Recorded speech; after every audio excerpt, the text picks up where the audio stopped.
Professor Ian Plimer.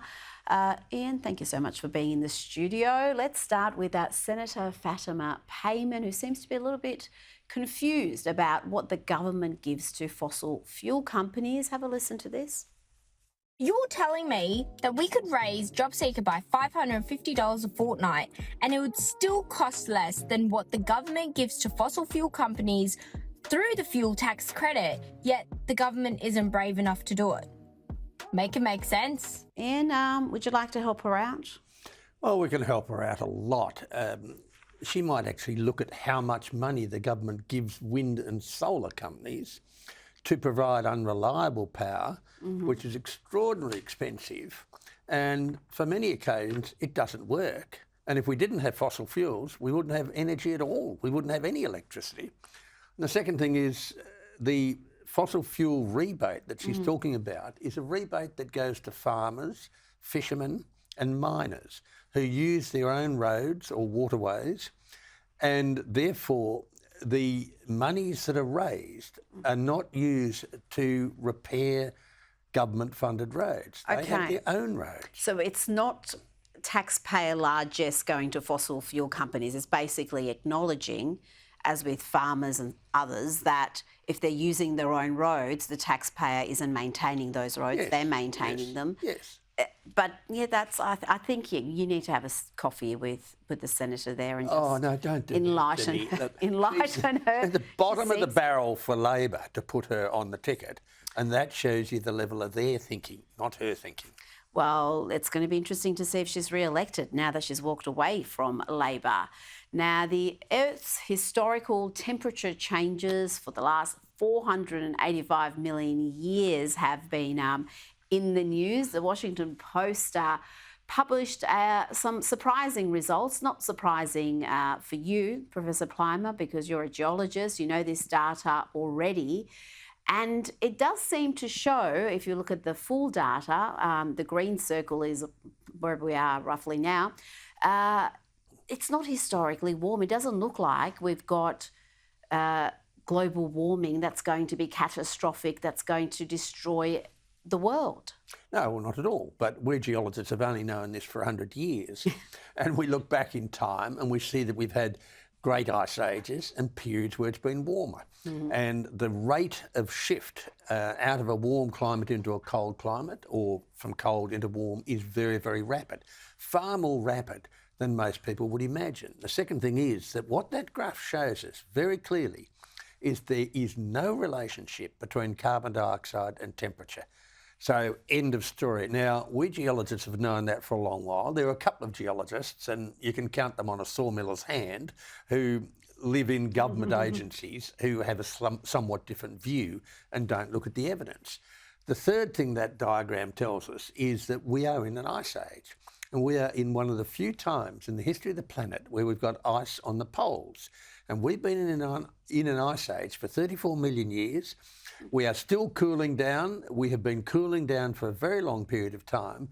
And maybe that will change when Antarctica finally breaks up and moves into little subcontinents going elsewhere. But there is a reality. Haven't we experienced a little bit of warming? I'm not talking about astronomical levels, but how can we be in an ice age and cooling if we've had even a little bit of warming? Well, during an ice age, we get spikes when it's warm and spikes when it's very cold. So on one scale, we've had the latest glaciation, which finished about 14,000 years ago, and then it started to warm up. Then it started to cool down about 4,000 years ago. That's exactly what you expect. That's quite normal. During that cooling period, we've had warm spikes, such as the Minoan warming, the Roman warming and the medieval warming, and cool spikes, such as in the Dark Ages and the Little Ice Age. Now, we're coming out of the Little Ice Age. It's no surprise that we've warmed up a little bit. But during that period coming out of the Little Ice Age, we've had 3 periods of warming, 2 of cooling and 1 where nothing has happened. So there just hasn't been constant warming related to a slight increase in carbon dioxide, which may or may not be due to human activity. It might be the oceans degassing, as they always do when we come into a natural warm period.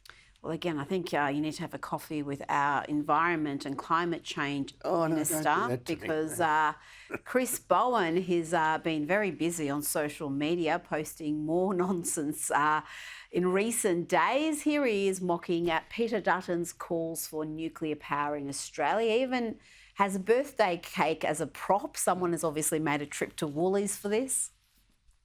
Well, it's been 100 days since Peter Dutton announced his 7 nuclear reactor sites. That's the longest any Australian political leader has gone with a policy with no details. So, Peter Dutton, it's time, after 100 days, to level with the Australian people. Come clean on your plans. What are the details? What are the costs? How much electricity would it produce? Peter Dutton, you seriously haven't thought this through. Does he have a point there, Professor? Are Dutton's nuclear plans short on detail, high on cost? Well, firstly, we've had nuclear power in Australia since the 1950s, and we have a reactor in the minister's own city. He doesn't seem to be aware of that. The second thing is we've had... but we haven't used it for energy. We've used it for 20 megawatts is used to keep things going at Lucas Heights, but we've used it for medical isotopes. But anyone who's ever had cancer must be pro-nuclear. The second thing is we've waited nearly 900 days for this government to give us costings on solar and wind. We still haven't got the costings for these transmission lines cutting through virgin forest, destroying farmlands. So it's a rather amusing birthday that Mr Bowen is celebrating, where everyone's rolling around laughing. And just one more on Chris Bowen. He's been busy on social media. He posted this clip boasting about green energy in Victoria. I'm at the Portland smelter today, where I've just announced that I've issued the first feasibility licence for the Southern Ocean Wind Zone.